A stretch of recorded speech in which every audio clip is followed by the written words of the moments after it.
Chef మంత్ర project కే అది పట్టుకొని మేము ఒక గేమ్ డిసైడ్ చేసాం. And so me throw back pictures కొన్ని ఈ స్క్రీన్ మీద వస్తుంది. అండ్ ఆ పిక్చర్స్ చూసి మీ స్టైల్లో వాటికి క్యాప్షన్స్ చెప్పాలి. Okay. ట్రై చేస్తాను. Photo number 1. వావ్, ఇది నేను ఎన్సిసిలో ఉండగా ఆర్డిసి క్యాంప్ ఎనీ కెడెట్ కి ఎన్సిసి కెడెట్ కి ఆశ ఢిల్లీ రాజ్పథ్ లో మార్చింగ్ చేయాలని. ఇంకా అది అల్టిమేట్ స్టూడెంట్ గా నేను కెడెట్ గా ఆ రకంగా అది నేను మా కాలేజ్ చెప్పాలంటే మన ఆంధ్రప్రదేశ్ నేవల్ టీమ్ ని లీడ్ చేస్తూ ఢిల్లీ వెళ్ళి అక్కడ రాజ్పథ్ మీద మేము మార్చింగ్ చేసినప్పుడు ఆ టైంలో తీయించుకున్నటువంటి ఫోటో. చెప్పాలంటే అది చూస్తుంటే నాకు Richard Gere film gentlemen and the officer.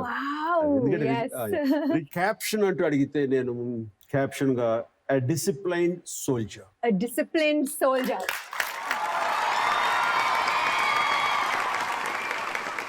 నాకైతే స్మార్ట్ సోల్జర్ అనిపించింది. Smart soldier. నెక్స్ట్.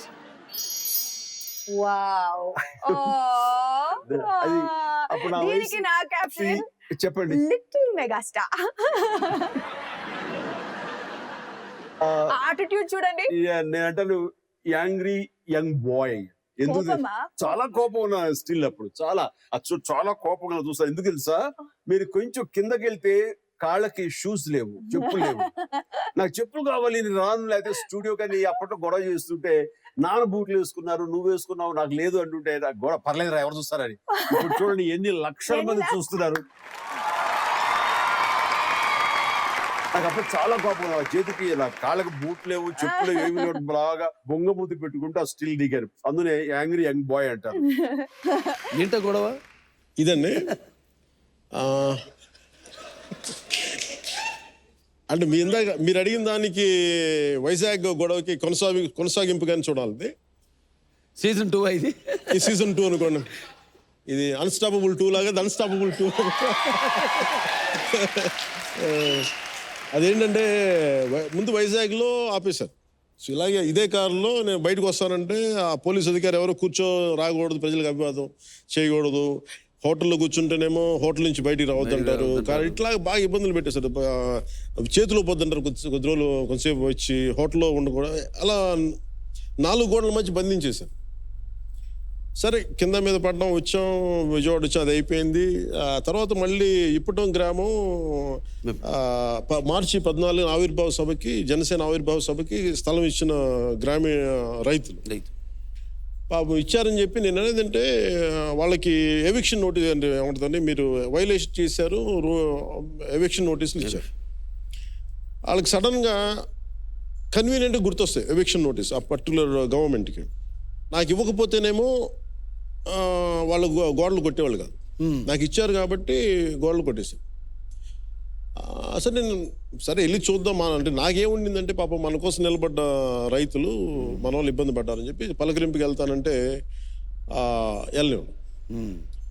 సరే నేను బయలుదేరి అంటే ముందు పర్మిషన్ ఉందని చెప్పారు, అన్ని అరేంజ్మెంట్స్ ఉన్నాయని చెప్పారు. సో వెళ్ళేలోపు పార్టీ ఆఫీస్ నుంచి బయటకు వస్తుంటే మళ్ళీ పోలీస్ యంత్రాంగాన్ని పెట్టి మళ్ళీ ఆపేసే పరిస్థితి పెట్టుకొచ్చాను. నేను అన్నాను పోలీస్ అధికారులు వచ్చి మీరు వెళ్ళకూడదంటే దేనికి వెళ్ళకూడదు.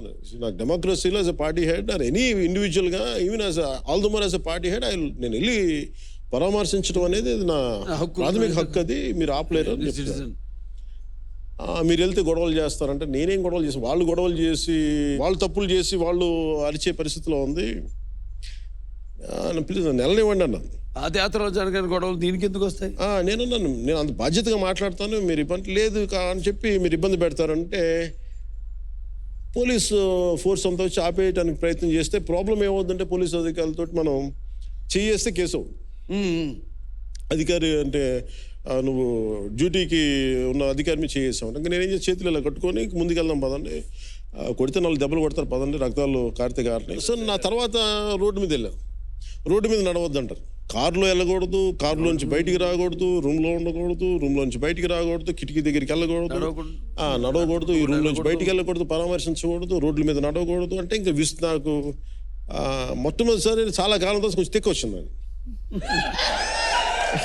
అంటే నిజంగా తిక్కు వచ్చి మీరు కారులో వెళ్ళనివ్వరు, కారు బయటికి రానివ్వరు, నేను కారు మీద ఎక్కి కూర్చుంటా, ఎవడు ఆపుతారు చూస్తాను, నేను చూస్తాను పవన్. అది ఒక అంటే ఇట్ ఈస్ మోర్ ఆఫ్ ఒక ప్రభుత్వానికి ఒక వ్యతిరేకంగా నేను నడుస్తాను. నువ్వు ఏం కేసులు పెట్టుకుంటావు పెట్టుకో, నేను వెళ్తా, నా మీద ఏం కేసులు పెట్టుకున్నా పర్లేదని ఒక ప్రొటెస్ట్ మూమెంట్ అని దాంట్లో భాగంగా దాని అనుకున్న కథ.